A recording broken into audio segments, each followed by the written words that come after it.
Okay, hello everyone. Here I want to provide a tutorial on how to share your Amazon wishlist on WhatsApp on an Android device. Okay, let's go to the tutorial. First thing first, go ahead and open Amazon Shopping app on your device.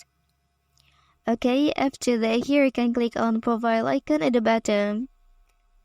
And then you can select your list here. Well, after that, you can select your list that you want to share on your WhatsApp story. Okay, and then click on three dots here. And press invite to list. Then tap view only. Then copy link. Well, and then open your WhatsApp application on your device. Then add a new story. Then here you can copy paste your link. Okay, and then your Amazon wishlist is already shared to your WhatsApp story. Well, that's the tutorial on how to share your Amazon wishlist on WhatsApp on an Android device.